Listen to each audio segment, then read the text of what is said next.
files with the closing statements already in progress. And in the background of this video, you will hear somebody say, "Go grab your cow file shirts," me or something like that. That's Joseph Rosenbaum. He's upset because somebody pointed a gun and that triggers him, which is understandable. I think most of us would be triggered by that sort of thing. And that's what's upsetting to him. But he gets right in the face of people who have AR-15s. Never reaches for their guns, never rears back to punch anyone, never even lays hands on anybody.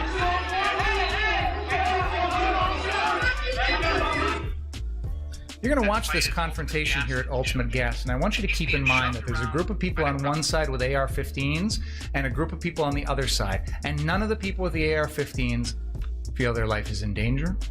None of them shoot their guns. They can handle themselves. The defendant can't.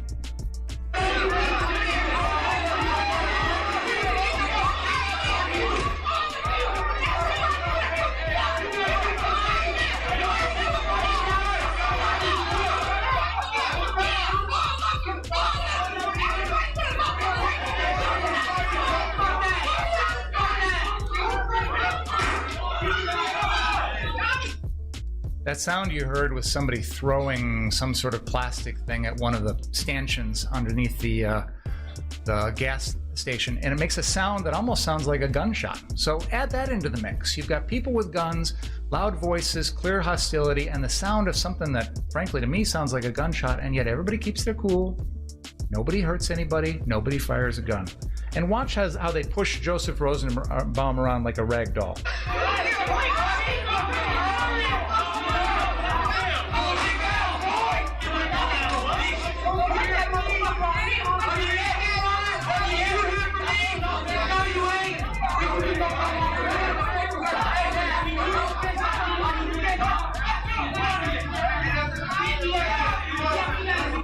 Watch this guy in yellow. He's gonna shove Joseph Rosenbaum about 8 feet away. Now,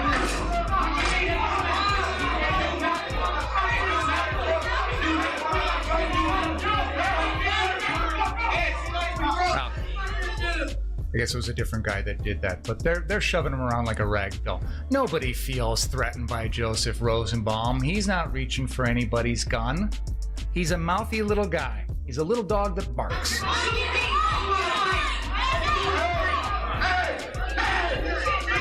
And you know what he's going to do now? He's going to tell him, "Hey, I need to go grab my bag. I don't have my bag." So they let him on through.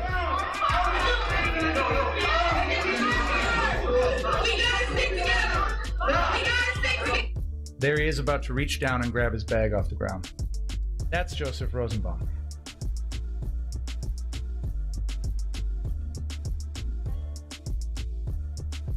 You've heard testimony that he tells people, "Shoot me," asking them to shoot him. Curious how that's a threat to anyone else. He's triggered, as we saw in that video, by people pointing guns at other people, which is reasonable. Most people would feel that same way. And then we get to the crux of the defense, this threat that he supposedly made to the defendant. The defense would love to be able to play you a video of this threat. They would love for you to see it and hear it yourself. This is a night in which there are dozens of people out there, reporters and regular folks who are recording with their cell phones and with other cameras all night long. We have shown you video of almost every minute of the defendant's night from multiple different angles, and yet you have not been shown a single video with this threat. Nowhere. It's not out there. Ryan Balch testified, and we have his transcript.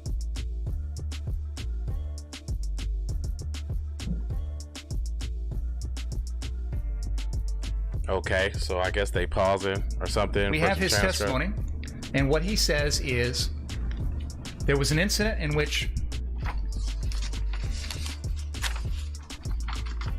Dustin Collette had put out a dumpster fire and said something to the effect of "fuck around and find out." And Balch steps in, and he has an exchange with the protesters, and he turns around, and Rosenbaum is right there in front of my face yelling and screaming. And I tell him to back up. And he goes, you know what? If I catch any of you guys, blah, blah, blah. So that's the timing, according to Ryan Balch. Right after that dumpster fire. Kriston Harris from the Rundown Live was there, physically, standing right next to Ryan Balch. Not only was he there during the dumpster fire, but he stays with Ryan Balch and or the defendant for the next 6 or 7 minutes, recording everything. And I've played this video for you. It is Exhibit 18. And I played for you a period of time from 1 hour and 22 minutes to 1 hour and 28 minutes. And I asked Kriston Harris, I call him to the stand, and I said, I'm going to ask you 2 questions. Number 1, do you independently remember seeing Joseph Rosenbaum, hearing this threat? And he said no. And then I said, okay, well, maybe you missed it because, you know, there's a lot going on. So will you rewatch your video for me and tell me, is it in there? And he said, no. This video captures that entire period of time with Ryan Balch and the defendant right there, and there's no threat. There's no Rosenbaum. It didn't happen. The defense desperately wants this because they've got to give you a reason why it's okay to kill Joseph Rosenbaum. And this threat is critical to their case. But it's not there. In exhibit number 3, and I'll play it for you here as I'm talking. Joseph Rosenbaum isn't even visible. Now, I submit to you that even if, I'm sorry, this is Exhibit 18, even if there was a threat made, it's still not enough because Joseph Rosenbaum's unarmed. You can't kill him. But the defense has pinned a lot of their case on a threat that didn't happen and they can't prove. It's not on video. It's not there. So I'm going to pull up Exhibit 18, the Rundown Live video, and I'm going to go to that mark. Excuse me.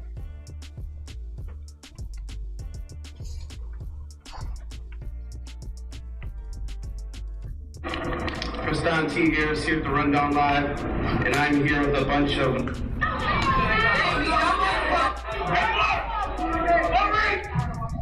Kriston T. Harris here at the Rundown Live. If you are live, share this in all your groups, your forums, start watching, protect... It's just like the year, man. So here, Yeah, right? here's the dumpster fire. When it was a blunt, it would be just a fucking stem. Just be sad and see, man. I could use a doobie right now. Joseph Rosenbaum is not in this video. Here's Dustin Collette about to put the fire out. I'm gone. Got what? Fuck around, find out. Hey. Come on, reel in.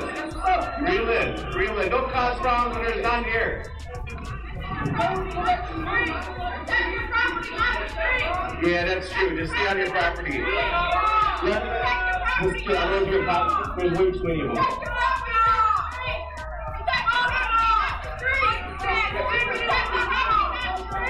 I have to agree with her.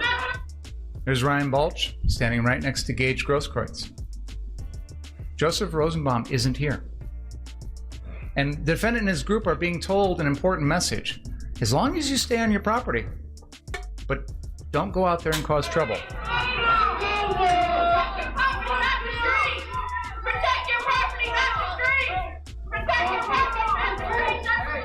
I have to agree with her. Yeah, they shouldn't be on the street.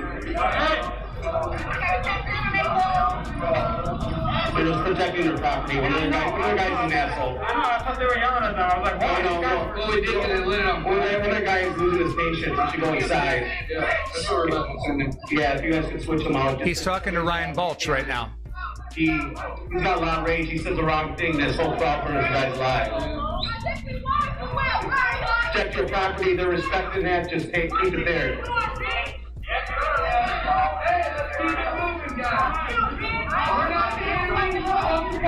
This is where Ryan Balch goes and talks to a protester. He's just trying to protect his property. He doesn't want anything. He said he has no problem with you guys. He just wants to want to burn down his shit. I can't blame him.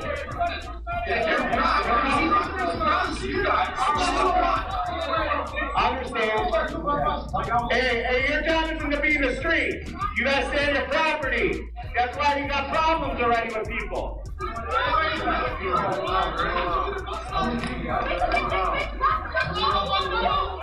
one bothering your property. Don't look for trouble or anything. I know you are, but like, they got their own medics, and if somebody's close by, take care of them. I know you're just trying to make peace. I get that, but they don't look at it that way. They look at you guys it's a different. It's as much as you guys are afraid of them before they march down here. I know, but like what a conversation they're having.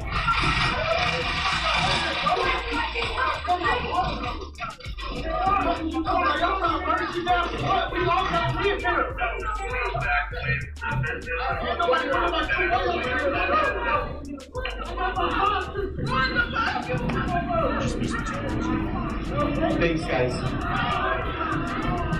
Back away from the business. Back away from the business. The rest of the video is the crowd being warded off by gas launched by the police. They launch tear gas, which affects the defendant, which affects Ryan Balch, it affects Kriston Harris, and that group all runs alongside the 59th Street car source, away from the street, away from any protesters. At no point in that video do you hear any threat that Joseph Rosenbaum makes. It's not there. Trust me. If the defense had it, they'd play it for you.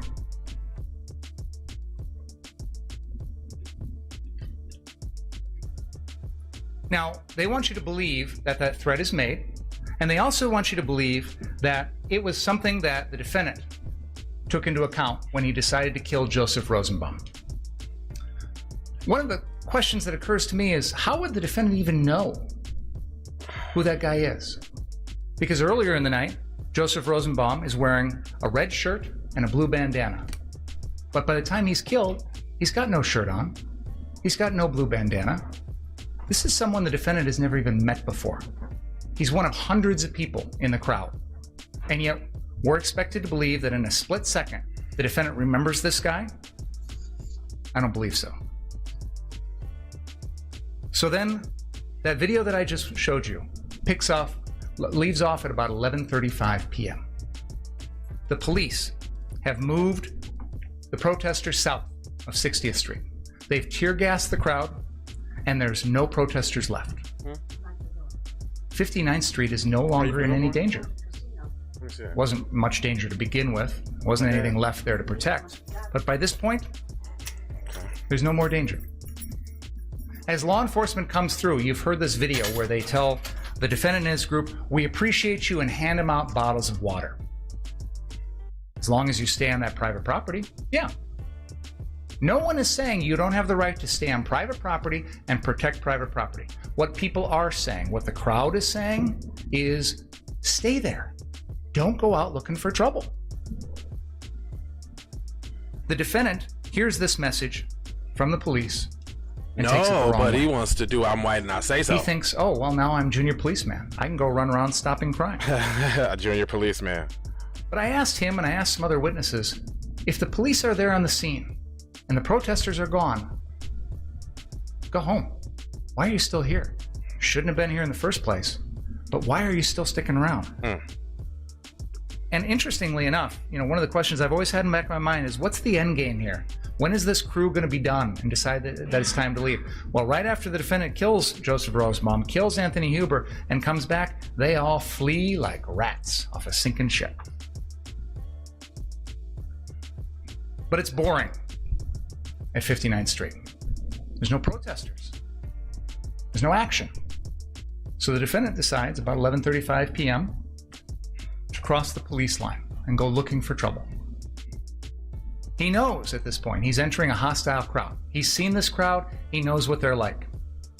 That's why he has to yell friendly to them, because he knows they're not going to see him and think he's friendly. And he knows he's got to have Ryan Balch with him, some sort of buddy to protect him. And he's immediately confronted by that man with the yellow pants who says, "You just pointed your gun at me." And the defendant says, "Yeah, I did." He admits that. Now, what's interesting to me is they want you to believe this never happened. They want you to believe this guy in the yellow pants made it up or is lying. But he's just standing there by the side of the road, minding his own business, when the defendant happens to walk up to him. Do you think he just sat there and thought, "Oh, I'm going to make up a lie about this guy on the spur of the moment"?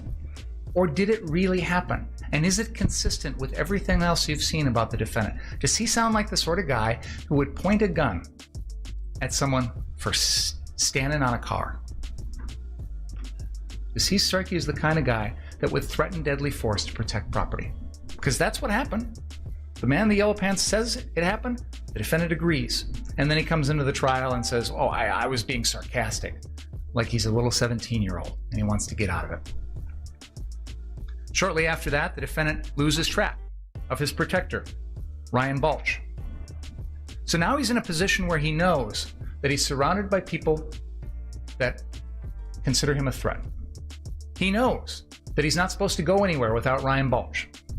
He knows he's supposed to go back to 59th Street. And he does. He tries.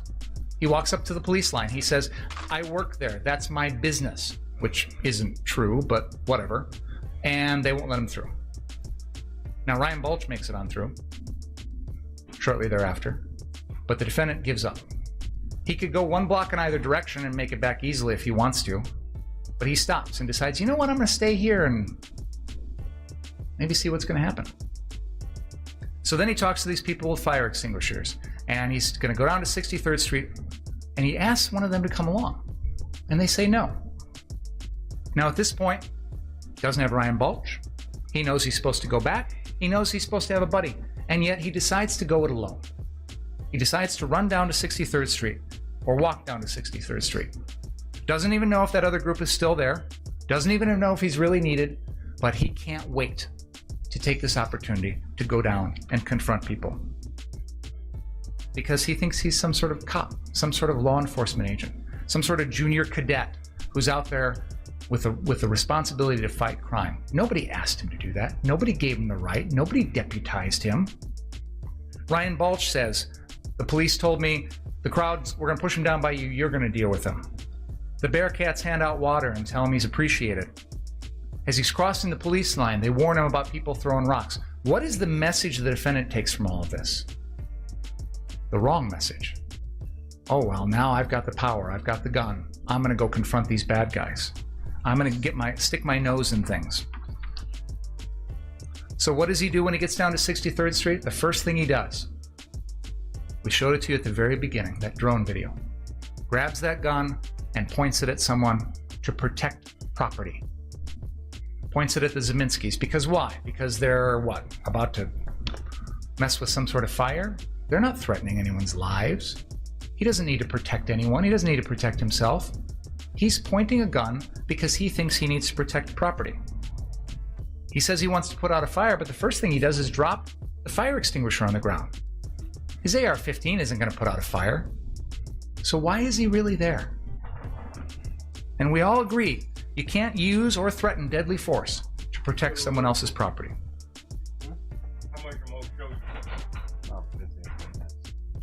You are here to decide whether or not his actions are legally justified, not to buy pathetic excuses that might be given to you. I unlocked the door. As a teacher, when a student says to you, "The dog ate my homework," that's an excuse. It doesn't get you out of the homework assignment. If you panic in a situation that is not reasonable, that is an excuse. It is not a legal justification. If you're 17, if you don't have training or experience, if you put yourself in a situation where you're in over your head, if you're scared, those are excuses. Those are not legal justifications to kill. They do not erase your personal responsibility for your own actions.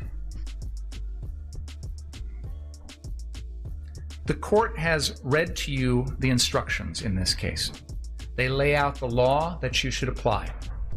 That reading took a long time, and I understand there was a lot to digest.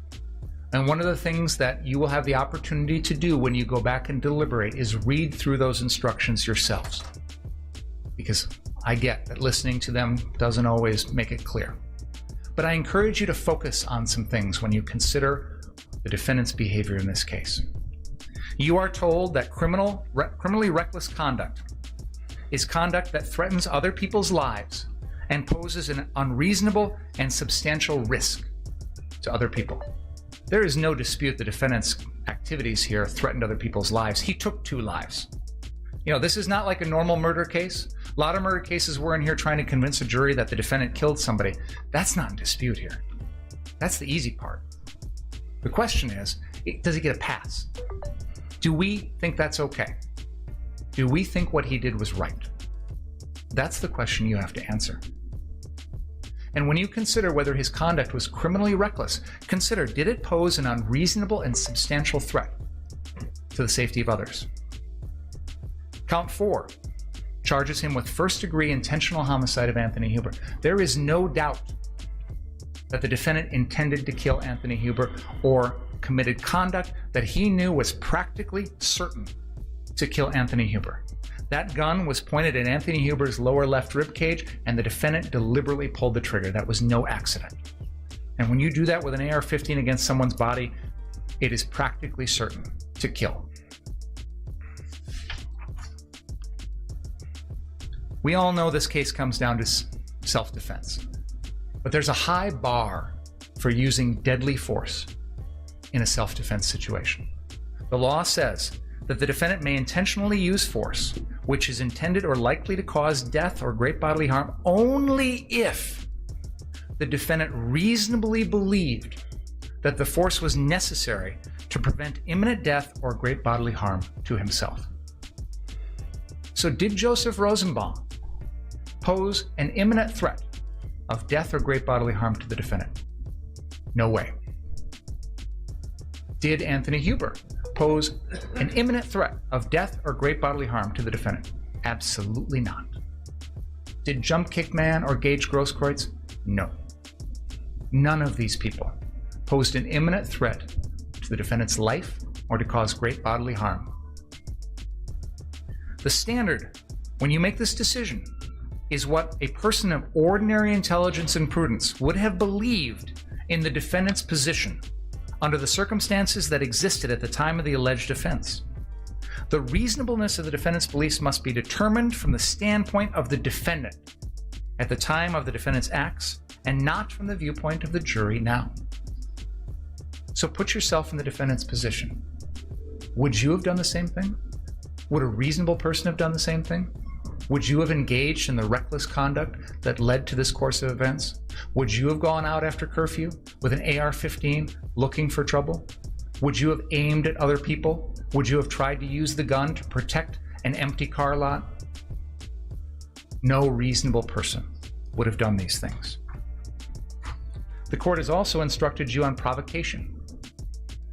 You cannot hide behind self-defense if you provoked the incident. If you created the danger, you forfeit the right to self-defense. By bringing that gun, aiming it at people, threatening people's lives, the defendant provoked everything. And if he does that, he has to exhaust all reasonable means to avoid a confrontation. All reasonable means. So if Joseph Rosenbaum's running at him, Joseph Rosenbaum is no threat to his life. And not only is the defendant expected to run, he's expected to yell, push, shove that rag doll around, run back for help, call 911, call for help, do all sorts of other things besides just turn and fire 4 shots as Joseph Rosenbaum falls helpless to the ground. Ladies and gentlemen, there is no doubt in this case that the defendant committed these crimes. He committed a first-degree reckless homicide against Joseph Rosenbaum. He put Richie McGinnis's life in jeopardy. He put Jump Kick Man's life in jeopardy. He intended to kill Anthony Huber, and he attempted to kill Gage Grosskreutz. All of those elements are true.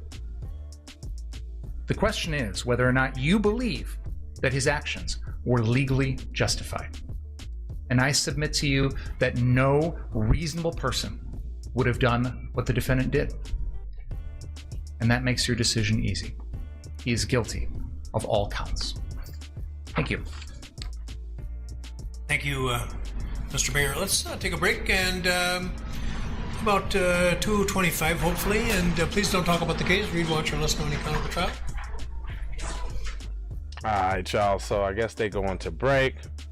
Yada yada yada. That doesn't really seem like a strong defense right there. I don't know. I'm not a lawyer. It just doesn't seem pretty convincing to me, guys. I don't know. But we're gonna come back. Probably not with the closing arguments for the prosecution, or I mean for the defense. We'll probably just do we'll come back for the verdict. But in the meanwhile, y'all been watching Kyle Files. Check the intro out just because I want to show it to you. Music TV.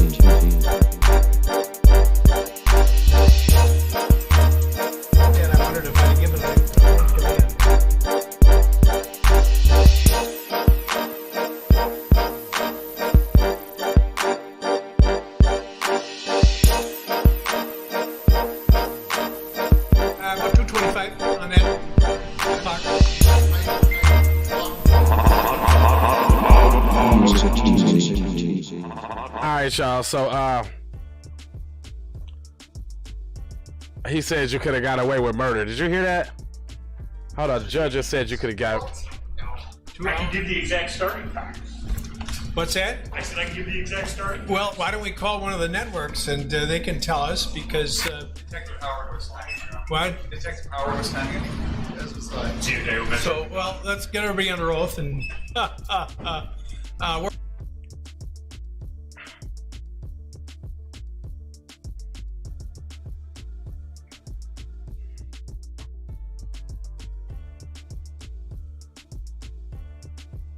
All right, y'all. So that's that. We'll probably come back with the closing arguments and all of that. Stick and stay tuned. Keep It P podcast, and we're gonna talk more about this when it happens. Love, peace, blessings, and aloha.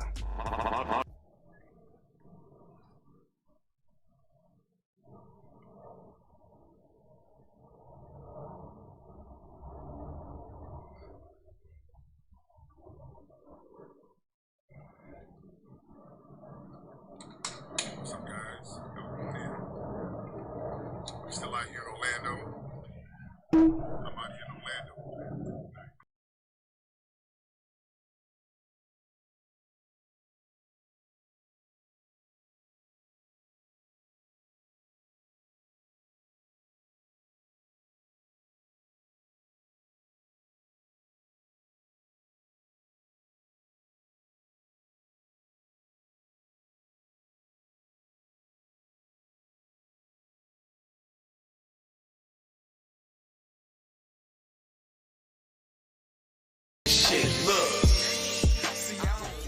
Taking flight, changing life in one night. By 2 a.m. if you do it right.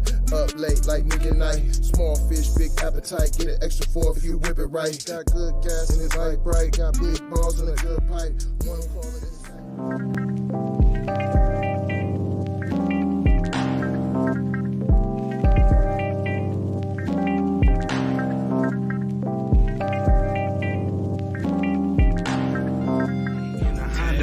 Then you could just go and say, this is a possible way for me to go and lay. Man, I knew it was something, couldn't ignore it. It was faith, it was faith. It was flowers in the image, and I definitely belong here. And now that I'm here, I'ma change.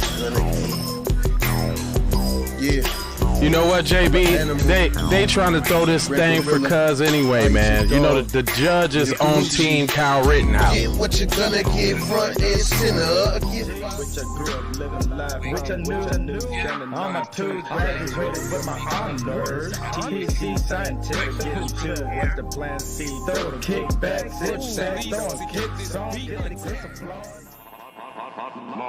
Music TV.